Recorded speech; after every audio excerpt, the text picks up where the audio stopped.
انتہائی مسنونہ کے بعد میں نے جس عظیم آیت مبارکہ کی تلاوت کا شرف حاصل کیا ہے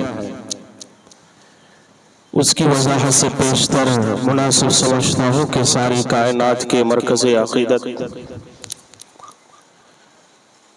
تاجدار عرب و عجم فخر آدم و بنی آدم، ہم بے کسوں کے کس، ہم بے بسوں کے بس، ہم بے سہاروں کے سہارا، ہم بے چاروں کے چارہ، غریبوں کے حامی، یتیموں کے والی، شفیع المذنبین، رحمت للعالمین، راحت العاشقین، مراد المشتاقین، شمس العارفین، سراج السالکین، مصباح المقربین، محب الفقراء والغرباء والمساکین، یعنی احمدی مجتبی محمد مصطفیٰ صلی اللہ علیہ وسلم کی بارگاہ قدس میں والہانہ عقیدت و محبت کے ساتھ درود پاک کا تحفہ پیش کریں اور پڑھیں باواز بلند اللہم صلی علی سیدنا شفیعنا حبیبنا مولانا محمد معدن الجود والکرم منبع العلم والحلم والحکم والہ وبارک وسلم صلو علیہ صلاة وسلام علیکہ یا رسول اللہ علیکہ یا حبیب اللہ صلی اللہ تعالی علیہ وسلم۔ اللہ کے اس مقدس گھر میں تشریف فرما، قابل قدر لائق احترام بزرگ و دوستوں، نوجوان ساتھیوں، عزیز بچوں، اپنے گھر کی چار دیواری میں محفوظ عفت مآب اسلامی ماں اور بہنوں، السلام علیکم ورحمۃ اللہ تعالی وبرکاتہ۔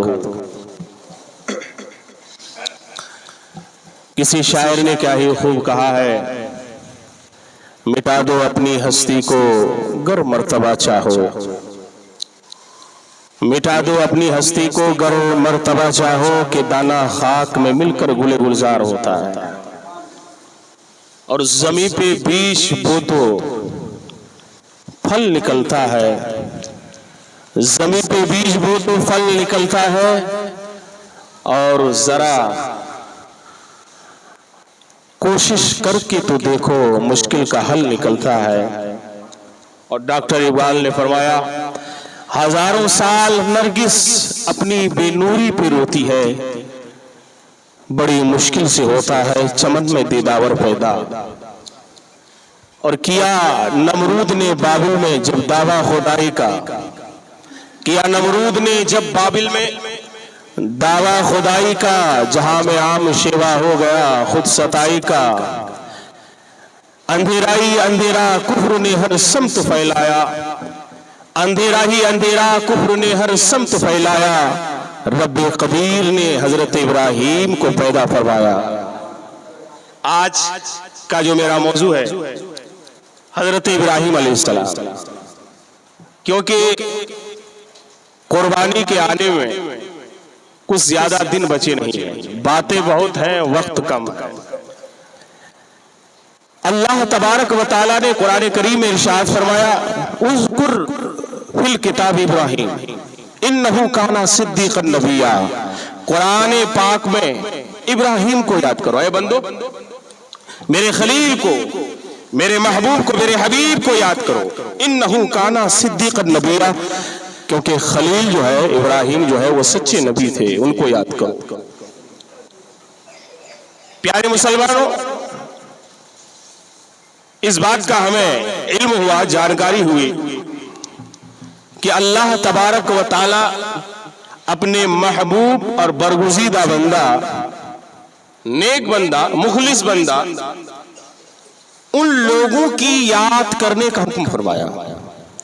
اذکر فی الکتاب ابراہیم، قرآن پاک میں ابراہیم کا ذکر ہے، ان کی یاد مناؤ۔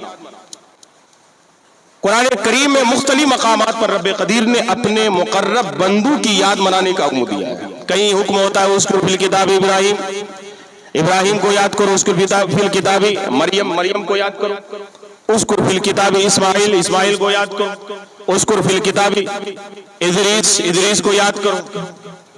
تو ہم اہل سنت والجماعت ہیں، اور ہمارا یہ طریقہ ہے کہ ہم اللہ تبارک و تعالیٰ کے حکم پر عمل کرتے ہیں، یہی وجہ ہے کہ ہمارے گھروں میں، ہماری مسجدوں میں، ہمارے محلوں میں جو خدا کے نیک بندے ہیں، مقرب بندے ہیں، ان کی یاد ہم مناتے ہیں، کبھی تنہائی میں، کبھی محفل میلاد مصطفیٰ منعقد کر کے، کبھی شادی خانہ آبادی کے موقع پر جشن عید میلاد النبی کا اہتمام کرتے ہیں، پروگرام کرتے ہیں۔ تو یہ ہمارا عمل جو ہے یہ اللہ تبارک و تعالیٰ کو راضی کرنے کے لیے ہے۔ تو لہذا ہم یہ محفلیں جو منا رہے ہیں، منعقد کر رہے ہیں، ہم اللہ کو راضی و ساری کر رہے ہیں، کیونکہ رب قدیر نے فرمایا میرے مقرب اور مخلص جو نیک بندے ہیں، جو مجھ سے قریب ہیں، ان کی یاد مناؤ اور ان کی یاد مناؤ۔ اللہ تعالیٰ کے حکم پر عمل کرنے میں اللہ تبارک و تعالیٰ کو راضی کرنا ہے۔ تو آج ہم یہاں تشریف فرما ہے اللہ کے خلیل، اللہ کے حبیب حضرت ابراہیم علیہ السلام کی یاد منانی۔ اے پیاری مسلمان، اللہ تبارک و تعالی مالک الملک ہے، جسے چاہے کچھ لمحوں میں بادشاہ بنا دے، جسے چاہے ذلیل و رسوا کر دے۔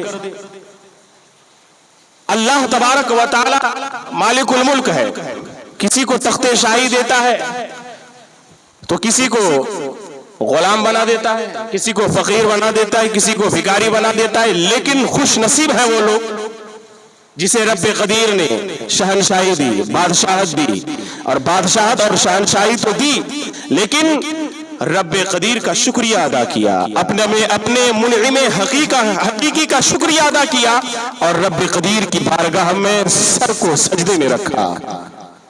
خوش نصیب ہے وہ لوگ جسے رب قدیر نے دولت سے نوازا، روپے پیسے سے نوازا، عزت اور شہرت سے نوازا، لیکن رب کو بھولا نہیں، اپنے رب کو یاد کرتا رہا، اپنے رب کا شکریہ ادا کرتا رہا۔ لیکن کچھ بدبخت وہ لوگ ہیں جسے رب قدیر نے بادشاہت تو دی، حکومت تو دی، لیکن اپنے رب قدیر، اپنے منعم حقیقی کا شکریہ ادا نہیں کیا، بلکہ وہ خود اپنے آپ کو خدا مان بیٹھا، اپنے آپ کو خدا کہا۔ تو ان بدبختوں میں، ان کمینوں میں، ان مردودوں میں ایک جو ہے نمرود لعین بھی گزرا ہے، جسے رب قدیر نے دنیا کی تمام بادشاہت تو دی، حکومت تو دی، دولتیں تو دی، لیکن اپنے رب کو بھول گیا، اپنے خالق کو بھول گیا، اور خود کو رب منوا بیٹھا۔ لوگ سجدہ کرنے لگے کہ یہی میرا خدا ہے، نمرود یہی میرا مالک ہے، یہی میرا خالق ہے۔ بزرگوں نے فرمایا ہے کہ دنیا میں 4 بادشاہ ایسے گزرے ہیں۔ کتنے بادشاہ؟ 4 بادشاہ ایسے گزرے ہیں جن کی حکومت پوری دنیا میں رہی، جن کی بادشاہت پوری دنیا میں رہی۔ تو ان 4 بادشاہوں میں 2 مومن گزرے، 2 ایمان والے گزرے، اور 2 کافر گزرے۔ تو فرماتے ایمان والوں میں کون؟ تو فرماتے ایک مومن، اللہ کا نبی، اللہ کے نبی حضرت سلیمان علیہ السلام۔ یہ وہ نبی ہیں، یہ وہ مومن ہیں کہ جن کی حکومت پوری دنیا میں رہی۔ اور دوسرے جو ہیں وہ کون ہیں؟ حضرت سکندر ذوالقرنین۔ یہ 2 بادشاہ ہیں جو ایمان والے ہیں، جن کی حکومت پوری دنیا میں رہی۔ تو ایک تو حضرت سلیمان علیہ السلام ہو گئے، اور دوسرے حضرت سکندر ذوالقرنین۔ یہ تو مومن ہوئے، لیکن کافروں میں فرماتے ایک ہے نمرود، ایک ہے نمرود اور دوسرا ہے بخت و نصر۔ یہ 2 بادشاہ ایسے گزرے ہیں جو کافر ہیں، خود اپنے آپ کو جو ہے رب کہا، خدا کہا، خالق کہا، مالک کہا، جس کی حکومت پوری دنیا میں رہی، جن کی حکومت پوری دنیا میں رہی۔ تو خیر اللہ تبارک و تعالی ہمیں عزت سے نوازے، ہم سبوں کو دولت سے نوازے، اور ساتھ ہی ساتھ اپنے رب کا شکریہ ادا کرنے کی بھی اللہ تعالی ہمیں توفیق بخشے۔ درود پاک پڑھیں۔ اللہم صلی علی سیدنا شفیعنا حبیبنا مولانا محمد بارک وسلم، صلو علیہ الصلاۃ والسلام علیک یا رسول اللہ صلی اللہ تعالی علیہ وسلم۔ تو اللہ تبارک و تعالیٰ نے حضرت ابراہیم کی یاد کو منانے کا حکم دیا ہے۔ اذکر فی الکتاب ابراہیم، ابراہیم کو یاد کرو۔ اللہ کے خلیل، اللہ کے حبیب، اللہ کے نبی حضرت ابراہیم علیہ السلام کو یاد کرو۔ اے پیارے مسلمانوں، میں آپ کو بتا دوں، نمرود بادشاہ ایک دن تخت پہ بیٹھا ہے، کافی پریشان ہے، کافی سوچ میں مبتلا ہے، کافی متفکر ہے، تخت پہ ہے، بادشاہ ہے، بادشاہ کے تخت پہ بیٹھا ہے، چاروں طرف سے نمرود کے جو چیلے چپاٹے ہیں، نجومی ہے، کاہن ہے، ہاتھ دیکھ کر تقدیر بتانے والے ایسے لوگ تو وہاں پہ لوگ بیٹھے، ان کے چاہنے والے، ان کے سپاہی. کہا بادشاہ سلامت آج آپ پریشان کیوں ہیں؟ آپ کا چہرہ آج جو ہے سرخ ہو چکا ہے، جو ہے غم زدہ جو ہے چھایا ہوا ہے، آپ غم زدہ ہیں، غمگین ہیں، وجہ کیا ہے؟ تو نمرود کیا کہتا ہے؟ کیا بتاؤں، آج رات میں نے خواب دیکھا، اتنا خطرناک اور دردناک خواب کہ خواب میں نے یہ دیکھا کہ ایک ستارہ اتنا چمک رہا ہے، اتنا چمک رہا ہے، اتنا روشن ہے کہ اس ستارے کی روشنی کے سامنے چاند و سورج کی روشنی جو ہے ختم ہو گئی ہے، پھیکی پڑ گئی. اے نجومی، اے کاہنو، اس خواب کی تعبیر بتاؤ. تو فرمایا نجومیوں نے فقالو ان یولد هذه السنه غلام یغیر دین اہل الارض ویکون زوال اہلک زوال ملکک. یعنی نجومیوں نے کہا بادشاہ سلامت امسال ایک بچہ ایسا پیدا ہوگا، ایک ایسا بچہ جنم لے گا جو دنیا دین یعنی زمین کے دین کو جو بدل دے گا اور تمہاری بادشاہت اور سلطنت کو جو ہے ہلا ڈالے گا، تیری بادشاہت اور سلطنت ختم ہو جائے گی. اتنا کہنا تھا. بادشاہ کہا اچھا امسال بچہ پیدا ہونے والا ہے. کہا ہاں حضور اسی سال بچہ پیدا ہوگا جو زمین والے کے دین کو بدل دے گا، آپ کی کرسی کو ہلا دے گا، آپ کی سلطنت ختم ہو جائے گی. تو اب نمرود کہتا ہے کوئی بات نہیں، کوئی بات نہیں، پیدا ہونے تو دو، اس کا سر جدا کر دوں گا، اس کو قتل کر دوں گا. نمرود نے فرمان جاری کیا، حکم جاری کیا کہ امسال جو بھی بچہ پیدا ہو اس کو قتل کر دیا جائے، اس کو ذبح کر دیا جائے. چپے چپے میں چھانو اور ڈھونڈو، کہیں کوئی بچہ پیدا تو نہیں ہوا، کہیں چھوٹا بچہ تو کوئی نہیں، اگر ملے تو سر جو ہے تن سے جدا کر دو. اللہ اکبر. سارے اس کے ماننے والے حکمراں جو ہے بچے ہر گھر میں گھس گھس کر یہ جانچ کر رہے ہیں، یہ پرکھ رہے ہیں کہ کہیں کوئی بچہ پیدا تو نہیں ہوا ہے، گردن مار دی جائے. نہ جانے ہزاروں کی تعداد میں بچوں کو ناحق ان کے سر کو تنوس تن سے جو ہے جدا کیا. اللہ اکبر. نمرود نے کیا سوچا کہ اگر یہ کام کریں گے، یہ ہمارا اگر جو ہے کام ہوگا اس طرح، یہ ہمارا یہ عمل اس طرح ہوگا تو ان قتل عام میں ہو نہ ہو جو بچہ میری حکومت کو زائل کرنے کا سبب بنے گا وہ اسی قتل عام میں مارا جائے گا. نمرود اپنی کچی سوچ اور اپنی جو ہے خام خیالی میں یہ مبتلا ہے کہ اگر یہ بچہ اگر پیدا ہوگا جو میری حکومت میری سلطنت کو ہلا ڈالے گا، یہ قتل عام کروں گا، وہ بچہ بھی اس قتل میں مارا جائے گا، ذبح ہو جائے گا. لیکن اس نمرود مردود کو پیدا نہیں کہ جس کی حفاظت خود خدا کرے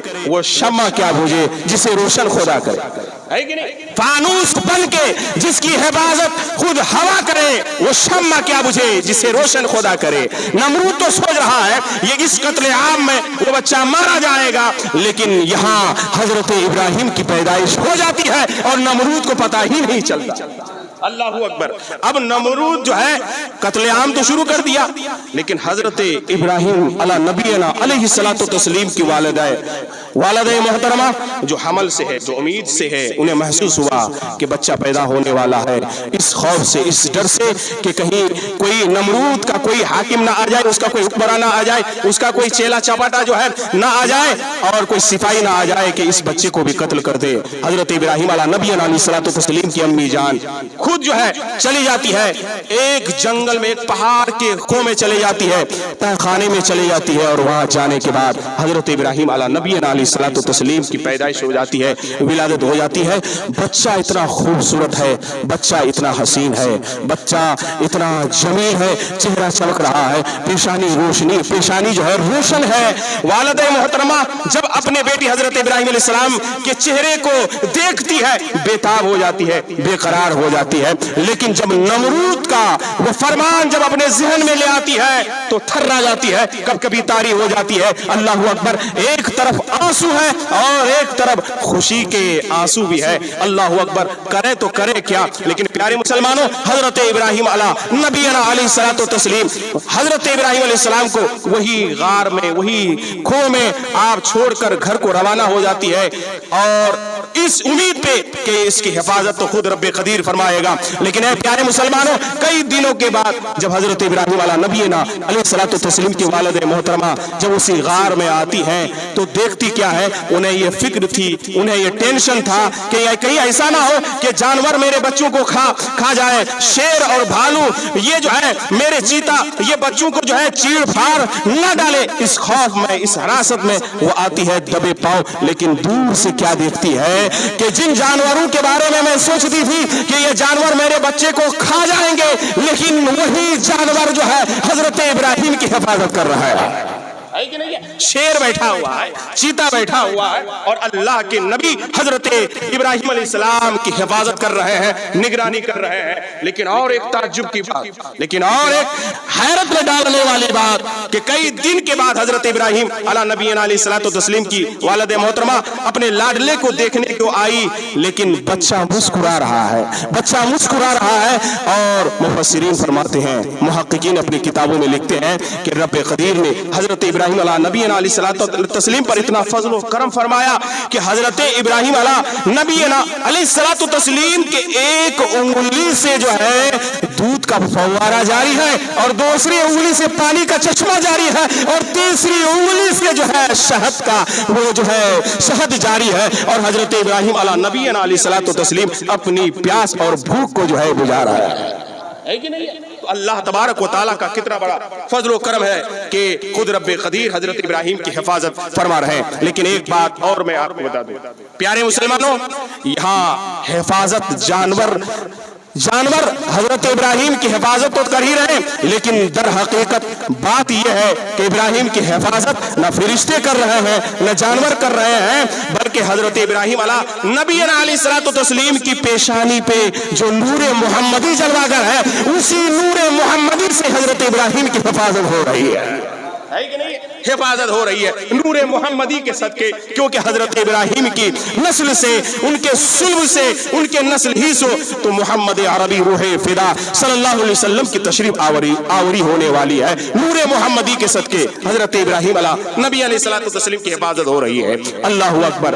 اور بزرگوں نے لکھا اپنی کتابوں میں کہ جس طرح ہمارا بچہ سال میں ایک دفعہ ایک مرتبہ وہ بڑھتا ہے، اپنی جو ہے پروان چڑھتا ہے، تو اسی طرح حضرت ابراہیم علیہ نبینا علیہ الصلوۃ والتسلیم مہینے میں یا دن میں کہیے ان کے حساب سے حضرت ابراہیم جو ہے علیہ نبی علیہ الصلوۃ والتسلیم ان کا جسم بڑھ رہا ہے، ان کی عقل بڑھ رہی ہے، جسم و جسمانیت بڑھ رہی ہے۔ یہاں بچہ سال میں ایک مرتبہ بڑھتا ہے، لیکن حضرت ابراہیم علیہ نبی علیہ الصلوۃ والتسلیم مہینے میں جو ہے بڑھ رہے ہیں۔ پیارے مسلمانوں، جب حضرت ابراہیم علیہ نبی علیہ الصلوۃ والتسلیم چلنے پھرنے کے قابل ہوئے، بولنے کے قابل ہوئے، تو کیا دیکھا؟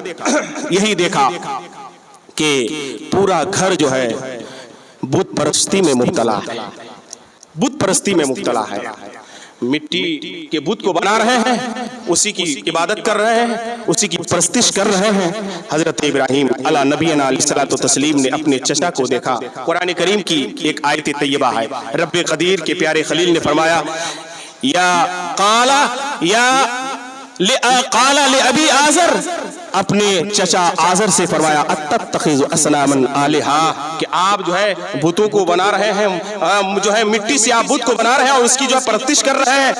اے میرے چچا جان، یہ آپ اس کی پوجا کر رہے ہیں، اس کی پرستش کر رہے ہیں، عبادت کر رہے ہیں، آپ تو اس کی بے بسی، ایسے بے بس بت کی پوجا کر رہے ہیں، پرستش کر رہے ہیں جو نہ سن سکتا ہے، نہ دیکھ سکتا ہے، نہ کوئی نفع دے سکتا ہے۔ اللہ اکبر۔ ایک بات اور میں آپ کو بتا دوں پیارے مسلمانوں، قرآن کریم میں اللہ تعالیٰ نے فرمایا قال لأبیہ آزر، کہ حضرت ابراہیم نے اپنے چچا آزر سے فرمایا۔ کچھ لوگوں کا کہنا ہے کہ بھائی جب یہاں اب کا ذکر ہے تو اس سے یہ پتا چلتا ہے کہ حضرت ابراہیم نے اپنے باپ آزر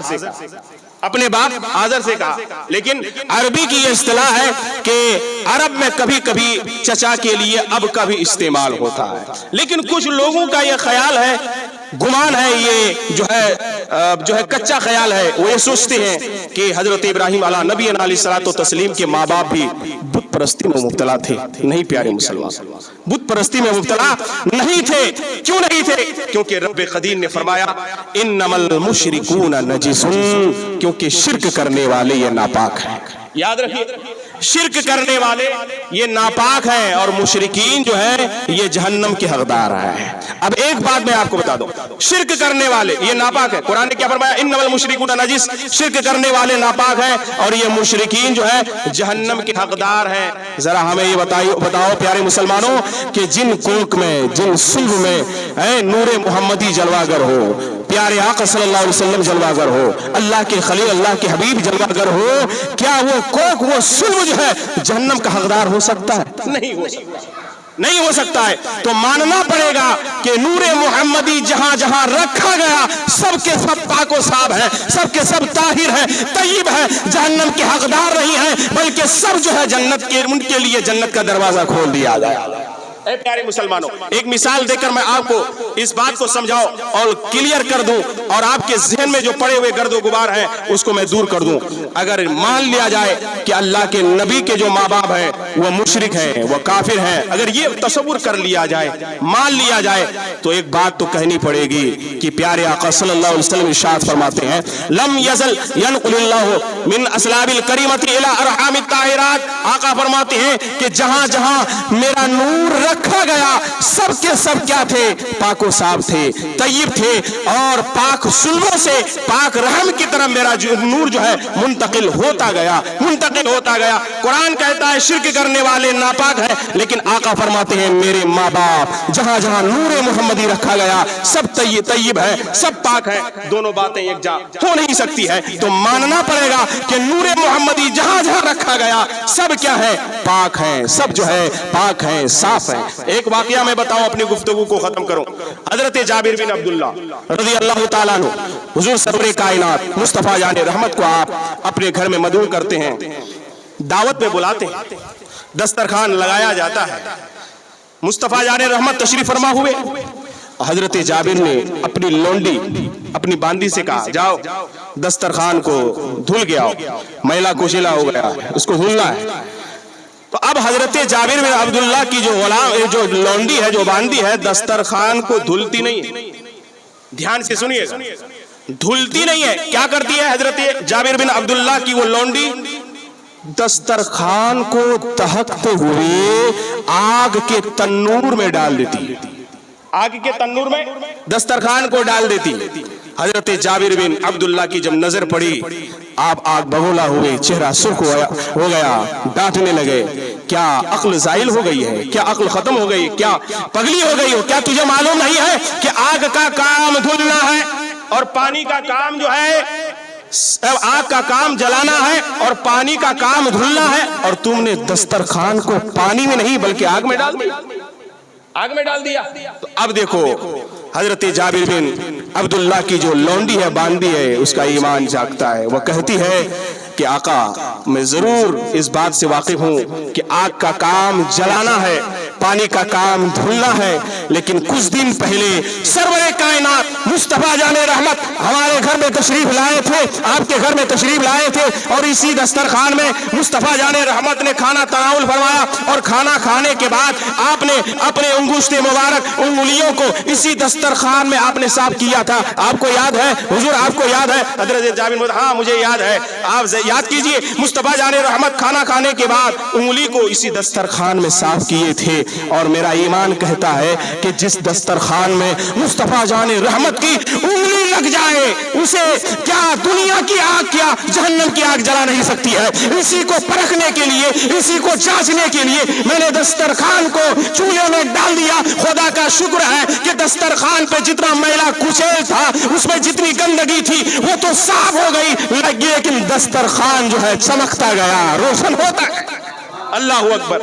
تو حضرت جابر بن عبداللہ جب اپنی لونڈی کی یہ بات سنتے ہیں ان کا بھی ایمان جذبہ تڑپنے لگتا ہے، ایمان بیدار ہوتا ہے۔ واقعتاً جس دسترخوان میں دسترخوان میں جو ہے انگشت مبارک لگ جائے دنیا کی آگ نہیں جلا سکتی، جہنم کی آگ نہیں جلا سکتی۔ لیکن اب پیارے مسلمانوں میں یہ بتا دوں کہ جس دسترخوان میں مصطفیٰ جان رحمت کی انگلی لگ جائے اسے آگ نہیں جلا سکتی، لیکن جس کوک میں، جس سور میں نور محمدی جلوہ گر ہو وہ جہنم کا حقدار کیسے ہو سکتا؟ تو ماننا پڑے گا مصطفیٰ جان رحمت کے جو ماں باپ ہیں وہ جہنمی نہیں ہے بلکہ جنتی ہیں، وہ کافر نہیں، وہ مشرک نہیں بلکہ ایمان والے ہیں۔ پیارے مسلمانوں، تو حضرت ابراہیم علیہ السلام جو ہے گھر سے آپ جو ہے تبلیغ شروع کر دی، تبلیغ جو ہے گھر سے شروع کر دیے۔ تو حضرت ابراہیم علیہ السلام نے ہمیں یہ فکر دی، ہمیں یہ سوچ دی کہ تبلیغ پہلے گھر سے شروع کرو، اپنے باپ سے شروع کرو، اپنے چچا سے شروع کرو، اپنے بھائی سے شروع کرو۔